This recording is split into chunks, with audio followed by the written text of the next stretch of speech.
and President of the Supreme Court of Kenya, Lady Justice Martha Koome, the Honorable Deputy Chief Justice and Vice President of the Supreme Court of Kenya, Philomena Mwilu, the Honorable Chief Justices, Deputy Chief Justices, and judges of superior courts from across Africa, distinguished speakers, panelists, discussants, and moderators, eminent delegates and participants, excellencies, ladies and gentlemen. Lady Chief Justice, I must say that appearing before so many Chief Justices and judges is rather intimidating. You know, my lady, in my earlier life, before the people of Kenya decided to bring me to this side of the divide, I was a constant visitor before you in not very pleasant circumstances. So anytime you invite me, I'm a bit hesitant because appearing before you in different circumstances is rather traumatizing. But we are healing slowly, and this continuous appearing before you completes that healing. This was a high-level delegation of skilled and experienced judicial officers. The symposium was, therefore, a platform to share experiences and good practices. Being a discussion on climate change, it was a time to also understand how the judicial system can contribute to countering this phenomena that has posed an existential threat to humanity in Africa and the rest of the world. Allow me to highlight two examples of good practices from Kenya. In the year 2022, the Environment and Land Court planted trees across the country to mark 10 years since establishment. This was a boost to the executive's plan of planting at least 15 billion trees by the year 2032. Further, since the COVID-19 experience, the courts accelerated going paperless through digitization of service. Progressively, this will reduce pressure on trees cut down for paper. Distinguished delegates, diverse research shows that detentions and prisons in most African countries hold more than thrice their capacity. In others, more than half of the detainees are petty offenders. Petty offenders are punishable by a fine, jail term, or both. Most of these people are hustlers. In other words, they may not raise the fines. Instead of custodial sentences, I urge the judiciary to embrace environmental conservation sentence, as has been recommended in a host of criminal justice reports. Distinguished delegates, Kenya is committed to environmental justice.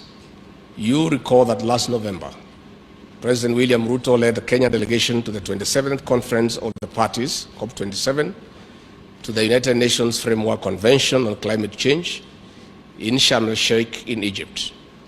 Among other issues, the President highlighted the polluter pay principle. This is to compensate countries whose contribution to pollution is negligible, a majority being in Africa. While slugging implementation of the climate compensation model, we count on the judiciary to issue precedent-setting judgments.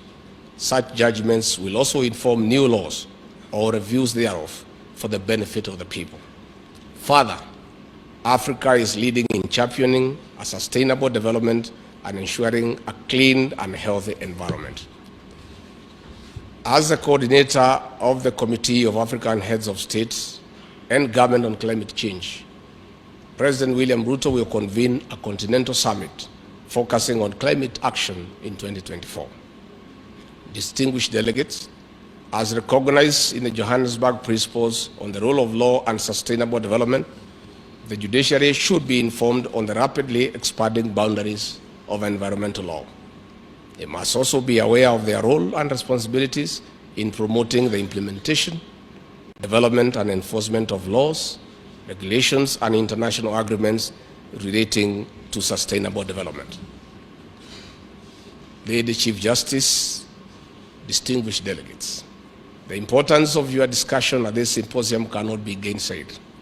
The regulatory, legislative, and adjudicative framework in matters of environment is key in the wider conservation and regeneration strategy. In Kenya, we are taking the necessary steps, including supporting amendments towards strengthening the Climate Change Act 2016.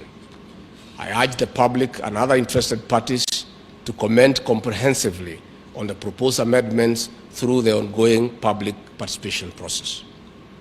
Distinguished delegates, emphasis must be placed on the outcome of this symposium and the next steps in strengthening our national and regional legal frameworks for environmental protection and conservation. Reflecting on the judiciary of Kenya's social transformation through access to justice, institutional vision, emphasis must be on people-centered justice and the tangible benefits for the peoples of our respective jurisdictions. We must not forget strategies, policies, and interventions with the most tangible benefits. Distinguished delegates, as I conclude, allow me to emphasize that judicial outcomes and principles emerging from your adjudication of environmental matters in informing strategic and policy atmosphere within which all other actors operate. Finally, I invite our visitors to sample the sceneries, experiences, and the diverse Kenyan hospitality before flying back home. Take time to visit the Masai Mara and sample our exotic wildlife species. If you get time, fly to the coastal town of Mombasa and enjoy our exotic beaches as you enjoy the hospitality of the Kenyan people. Distinguished delegates, it is now my honor to declare the third regional symposium on greening judiciaries in Africa officially closed.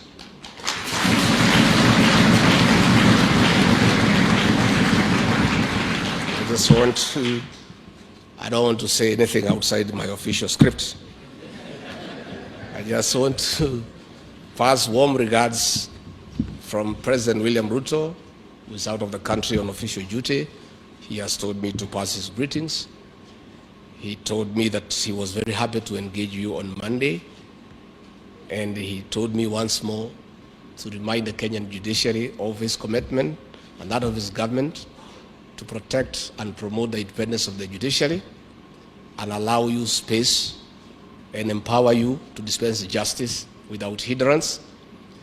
And it is his position that an independent, strong judiciary is good for any country, and it is good for Kenya. Thank you very much. May God bless you. Asanteni sana. Thank you.